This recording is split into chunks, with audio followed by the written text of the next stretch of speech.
বদলা নেবার জন্য। কিন্তু আমার সাথে কোনো সত্যি নেই এ কথা ভেবে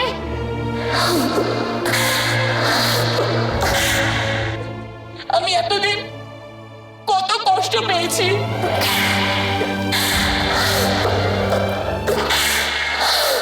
কিন্তু আজ আমি তোমায় পেয়ে গেছি। তুমি শুধু আমার সাথে থাকো, তাহলেই হবে।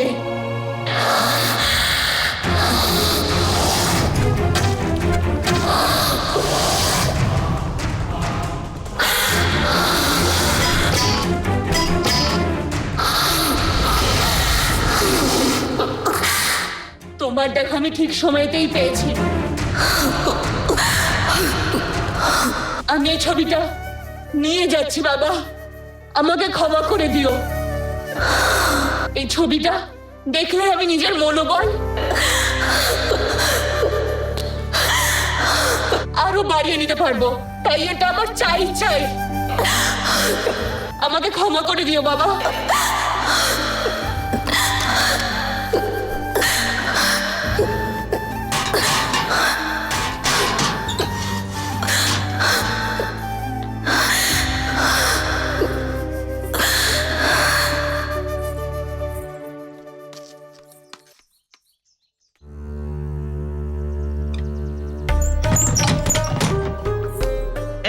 এই তুই আবার কে রে?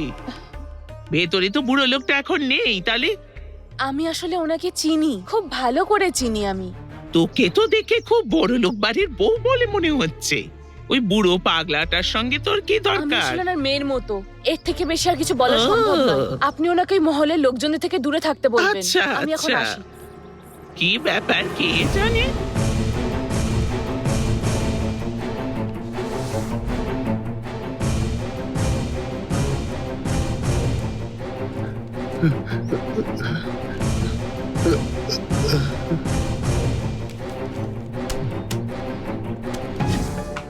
বাবা, হ্যাঁ, আজকে ভালো লাভ হয়েছে না বাবা? তুই যদি ওই সাপটাকে হ্যাঁ আর কিছুক্ষণ বাদে ছাড়তিস তাহলে আরো বেশি পয়সা কামাতাম। হ্যাঁ তুই আগে ভাগে ছেড়ে দিলি, ওই জন্য কম হয়ে গেল। বাবা, সব জায়গাতে তুমি সাপটাকে ছেড়ে পয়সা কামাও, কিন্তু আমরা চলে যাওয়ার পর যদি মহলে ওই আসল সাপটা বেরিয়ে আসে তাহলে কি হবে বাবা? দেখ, আমি যেভাবে বাঁশিটা বাজিয়েছিলাম, হ্যাঁ হ্যাঁ, হ্যাঁ, ওখানে সাপ থাকলে নিশ্চয়ই বেরিয়ে আসতো। কোনো সাপ যখন বেরোয়নি তাহলে ওখানে কোনো সাপই নেই। এরা নন্দিনীকে নিয়ে কি কথা বলছে আমি তো কিছুই বুঝতে পারছি না। আমার এত পরিশ্রম চলে যাওয়ার বদলে এই পোষা সাপটাকে ছেড়েই একটু পয়সা কামিয়ে নিলাম। আমরা আসার পরে যদি সাপ বেরিয়ে আসে তখন ওই সাপটার ভাই বোন বাবা বা যে কোনো একটা কিছু বলে আবার পয়সা রোজগার করবা।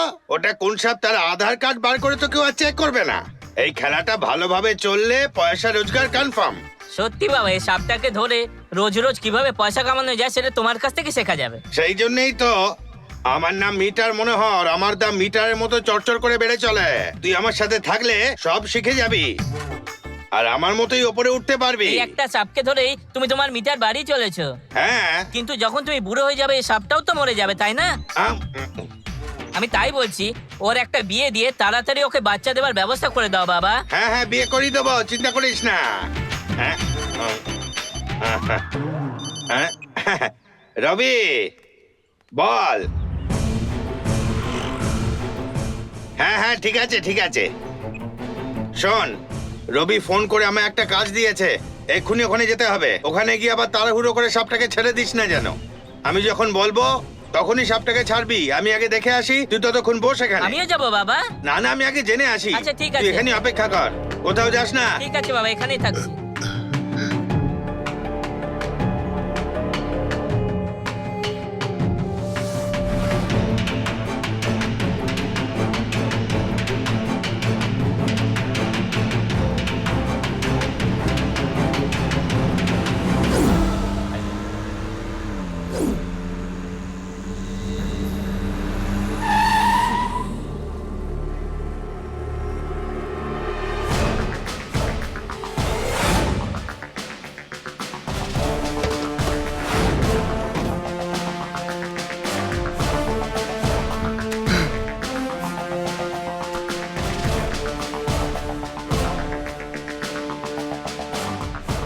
এই স্কেচের লোকটাই তো মনে হচ্ছে, তাই না? চলো ওনাকে ফলো করা যাক।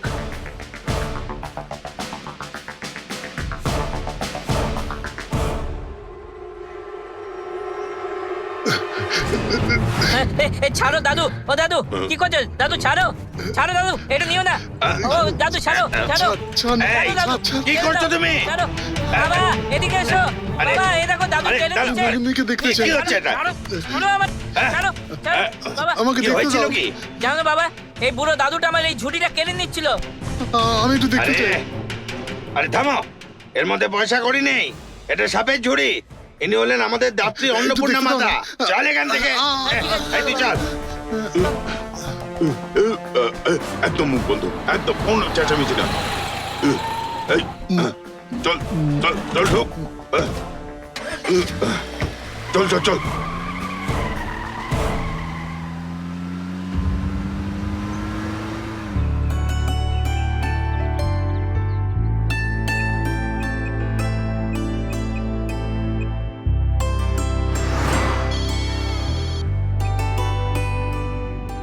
বলো রাজশেখর। স্বামীজি, আপনার কথা মতো এক সাপুড়েকে ডেকে সাপটা ধরা হয়েছে। সেই সাপটা নন্দিনী নয়। আমি তো তোমাকে আগেই বলেছিলাম, তুমি আমার কথায় বিশ্বাস করনি। এখন বিশ্বাস হয়েছে তো? স্বামীজি, এটা অবিশ্বাসের ব্যাপার নয়। হঠাৎ বাড়ির ভেতরে সাপ চলে আসায় সত্যি আমরা সবাই খুব ভয় পেয়ে গেছিলাম। সেই জন্য আমাদের কাছে মৃত্যু আর নন্দিনী দুটোই সমান। আহা, যদি নন্দিনী বাইরে এসে পড়ে তাহলে শুধু তুমিই নয়, আমাদের সবাইকেই ওপরে যেতে হবে। আহা, নন্দিনী বাইরে বেরিয়ে এলে প্রলয় হয়ে যাবে। ও আমার মন্ত্রের বন্ধন ছিন্ন করে কোনোদিনই বাইরে আসতে পারবে না। তুমি কেন অনর্থক এত দুশ্চিন্তা করছো? আমি সর্বদা তোমার পাশেই থাকব। যতদিন আমি আছি তোমার কিছুই হবে না। আ- অরুণের বিয়ের সময় যে বালা দিয়েছিলাম, সেই বালাটা তোমার হাতে আছে তো? আ-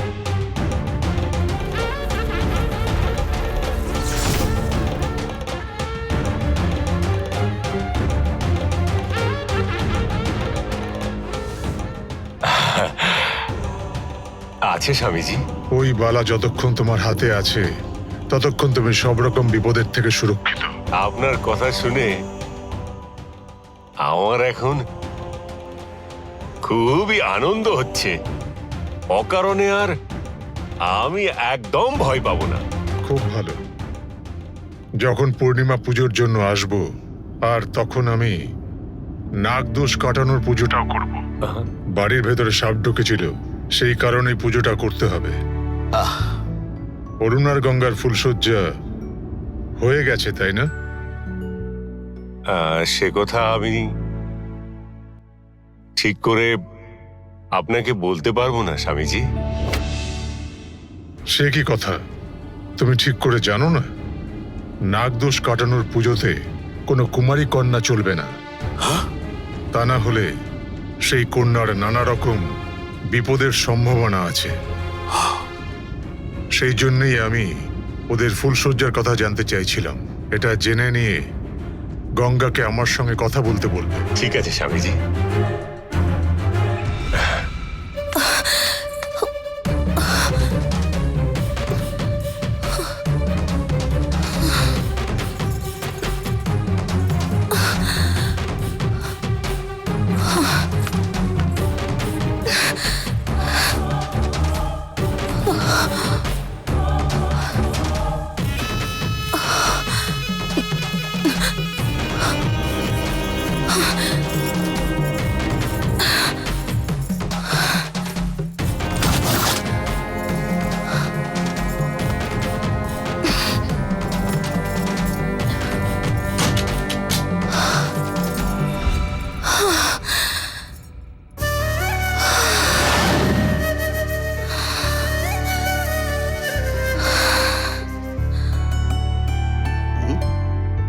দিদি, হ্যাঁ, এদিকে শোনো তো। কি হয়েছে রে? দিদি আহ, সবকিছু ঠিক মতন হয়েছিল তো? হ্যাঁ হ্যাঁ, বিয়েতে তো খুব ধুমধাম হলো। আরে আরে আমি সে কথা বলছি না দিদি। হ্যাঁ? অরুণ আর গঙ্গার হ্যাঁ, শুভরাত্রিটা ঠিক মতন আহ, হয়েছিল তো? তোর মনে কোনো সন্দেহ আছে নাকি? আহা, সন্দেহের কথা নয়, ওকে ঢিপির পুজো করতে দেওয়ার আগে আমাকে সম্পূর্ণ নিশ্চিত হতে হবে ফুলসজ্জা হয়েছে কিনা। তুই যেভাবে জিজ্ঞেস করছিস এখন, আমারও কেমন যেন সন্দেহ হচ্ছে। প্রথম রাত্রে তো অরুণ বলেছিল ঘুমের ওষুধকে ঘুমিয়েছে, আর তারপরের দিন গঙ্গাকে ঘুমের ওষুধ দিয়ে ঘুম পাড়িয়ে দিয়েছিল। তার মানে ফুলসজ্জা তো হয়নি মনে হচ্ছে। দিদি একটা কাজ করো, এই খবরটা তুমি দুজনের কাছ থেকে জেনে আমাকে কনফার্ম করো। এই কথাটা কি করে জানি বলতো ওদের থেকে? তা তুই জিজ্ঞেস কর তুমি না। ছাড়া আমি কি ওদের জিজ্ঞেস করবো নাকি? আহ, তুমি তো এই বাড়ির সব থেকে বড়, তুমি একটু গঙ্গার সাথে কথা বলে জেনে নাও না দিদি। যাও যাও যাও যাও।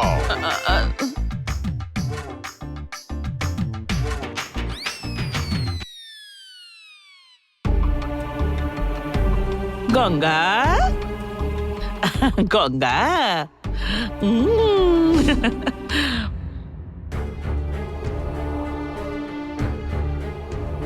গঙ্গা, হ্যাঁ পিসিমা। তোর কাছ থেকে একটা কথা জানার ছিল। হ্যাঁ বলো না পিসিমা। তুই আজ সকালে চান করেছিস মা? হ্যাঁ স্নান করেছিলাম। শুধু চান করেছিস না, মাথার চুলে শ্যাম্পু করেছিস? হ্যাঁ পিসিমা, শ্যাম্পু করেছিলাম। তাহলে ঠিক আছে। কেন পিসিমা আজ এরকম প্রশ্ন করছো? এর আগে তো কখনো করনি তুমি। কি হয়েছে? আমার শরীর ঠিক না থাকলেও আমি চুলে শ্যাম্পু করি পিসিমা। এসব কি বলছিস রে? হ্যাঁ গো পিসিমা, আমি যদি চুলে শ্যাম্পু না করি তাহলে আমার অস্বস্তি হয়, না মা করে গো। থাকতেই পারবো না। মাথায় শ্যাম্পু না দিলে আমার মনে হয় স্নানই করিনি আমি। আরে বাবা রে, এ তো কি জানতে চাইলাম আমি, আর কি উত্তর দিয়ে গেল। আমার কথার মানেই বুঝতে পারলো না। লক্ষ্মী একবার এদিকে শুনে যাও।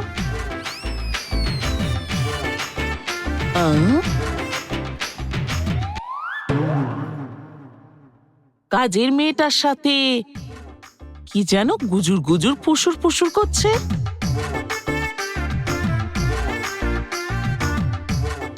লক্ষ্মী, আয় লক্ষ্মী, শোন এদিকে। ওই গঙ্গা তোকে এতক্ষণ কি সব বলছিল রে? বললো গা হাত পা খুব ব্যথা করছে, তাই আজকে গরম স্যুপ গঙ্গা তোকে এতক্ষণ কি সব বলছিল রে? বললো গা হাত পা খুব ব্যথা করছে, তাই আজকে গরম স্যুপ বানা। স্যুপ খেতে চেয়েছে? আচ্ছা, বুঝেছি বুঝেছি। আমার সামনে এমন করলো যেন কিছুই বুঝতে পারেনি, এমন নাটক করলো এখন তোকে ডাঁটা দিয়ে স্যুপ বানাতে বলছে। হ্যাঁ এমনিতে তো এসব ছেলেরাই খায়, এখন দেখছি অরুণের বউ নিজেই ডাঁটা দিয়ে স্যুপ খেতে চাইছে। ভয়ঙ্কর মেয়ে বাবা। এই, তুই স্যুপটা বানিয়ে আমার কাছে নিয়ে আসবি। কেন মা, তুমিও দিদির মতন স্যুপ খাবে নাকি? এই, আমি নিজের খাবার জন্য বলছি না, আমি নিজে হাতে করে গঙ্গাকে ওই স্যুপটা দেব সেই জন্য বলছি। বেরো বেরো, বড্ড প্রশ্ন করে। আহা, হুম হুম।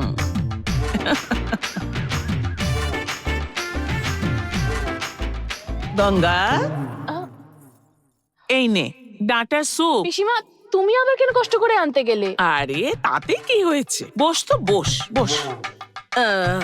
এই ডাঁটা দিয়ে স্যুপ না খেয়ে চিকেন স্যুপ, মাঞ্চাও স্যুপ খেতিস, তবে না তোর শরীরে বল হতো, শরীরটা ঠান্ডাও হতো। আরে বাবা পিসিমা, আমি এইটা আমার নিজের জন্য বানাতে বলিনি, তোমাকে কে বললো? বাবাই এক সপ্তাহ ধরে বিয়ে ঝামেলা টেনশন নিয়ে দৌড়াদৌড়ি করায় ওনার গায়ে হাতে পায়ে খুব ব্যথা হয়েছে, তাই এটা ওনার জন্য। সেই কথাটাই আমি লক্ষ্মীকে বলে স্যুপটা বানাতে বলি। এই বুড়ো বয়সে তোর বাবার ডাঁটা স্যুপ খেতে ইচ্ছে করছে।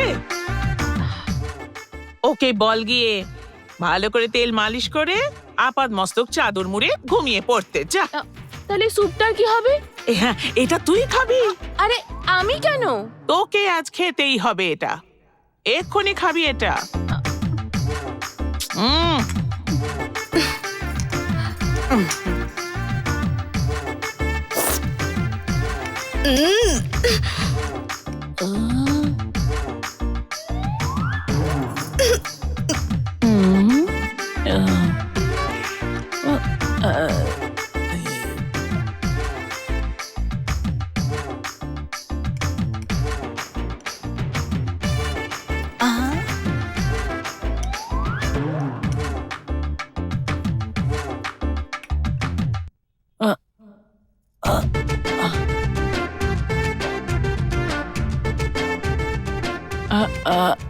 এই দাগটা কিসের গঙ্গা? কাঁধে একটা আঁচড়ের দাগ লেগেছে। কোথায় পিসি, কোথায়? এই তো এখানে।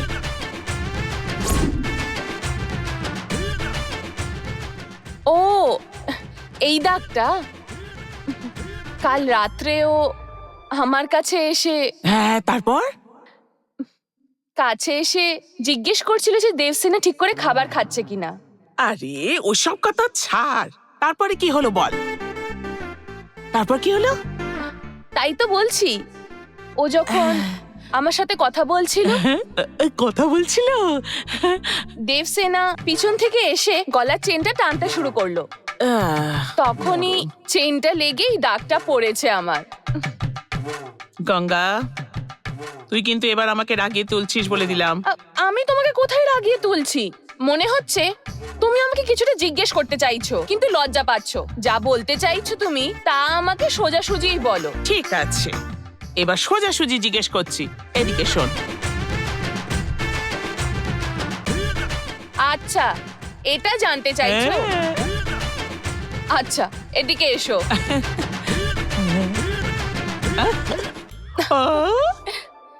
তাই নাকি রে? ওই দেখ দেখ, মনে হচ্ছে যেন কিচ্ছুটা বোঝে না। আমিও তাই ভাবছি, রান্না করে বিড়াল ঢুকেছে, মাছ খাবে না। এখন তোদের দুজনের মধ্যে আমি আর থাকি কি করে, যাই বরং।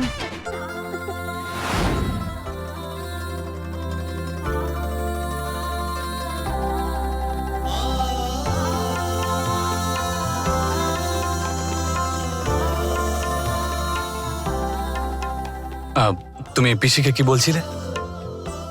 পিসি আমাদের দুজনের মধ্যে কি হয়েছে সেটা জানতে চাইছিল।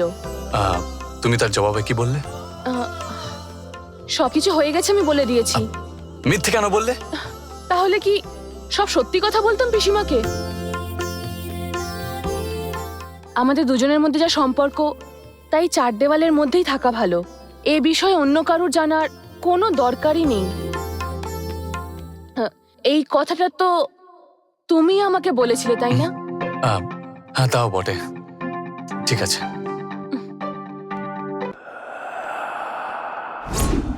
এই মিথ্যে খুশিটাই হবে এই পরিবারের লোকদের শেষ পাওয়া।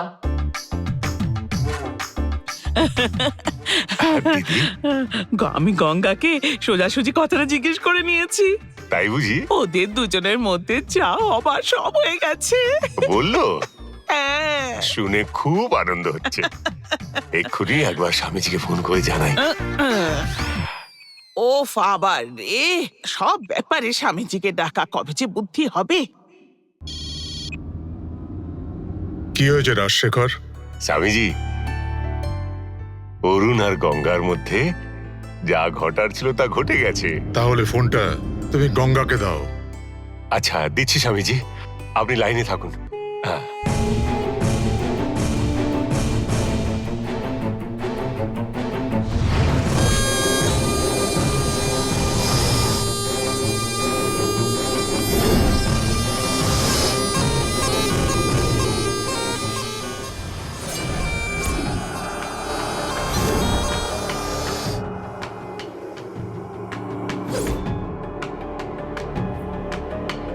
গঙ্গা,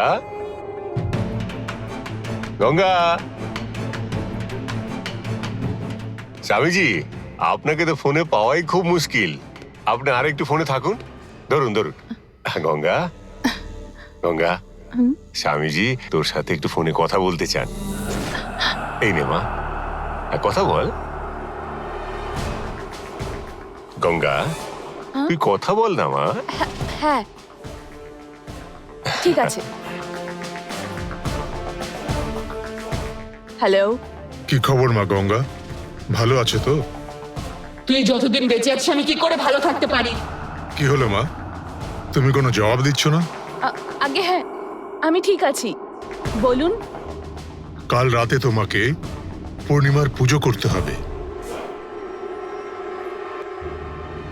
এই পুজোটা কোনো রোজকার করা পুজো নয়, এটা কিন্তু খুব বিশেষ একটা পুজো।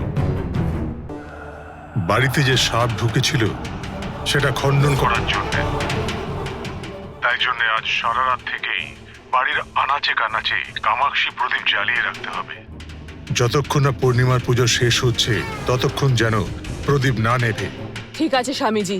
ঠিক আছে, রাজশেখরকে ফোনটা দাও। ঠিক আছে কথা বাবা। হয়েছে তো? হ্যাঁ স্বামীজি। কালকে পুজোর জন্যে যা যা লাগবে সব জোগাড় করে রেখো। ঠিক আছে স্বামীজি, ঠিক আছে ঠিক আছে। আমি কাল সন্ধ্যের সময় পৌঁছবো। ঠিক আছে স্বামীজি। গঙ্গা, স্বামীজি তোকে কি বললেন মা গো? আজ রাত থেকে কালকের পূর্ণিমার পুজো হওয়া অবধি ঘরের প্রত্যেকটি কোণে কামাক্ষীর প্রদীপ জ্বালিয়ে রাখতে বলেছেন। ও, বাড়িতে কি অত কামাক্ষীর প্রদীপ আছে? হ্যাঁ হ্যাঁ বাবা, সবকিছু স্টোর রুমে আছে, শুধু বের করতে হবে। তাহলে এক্ষুনি গিয়ে সেগুলো বার করে ধুয়ে পরিষ্কার কর মা। হ্যাঁ হ্যাঁ হ্যাঁ। পূর্ণিমা পুজোটা ভালো করে হয়ে গেলে এই বাড়ির আশেপাশে আর কোনো দুষ্ট শক্তি আসতে পারবে না।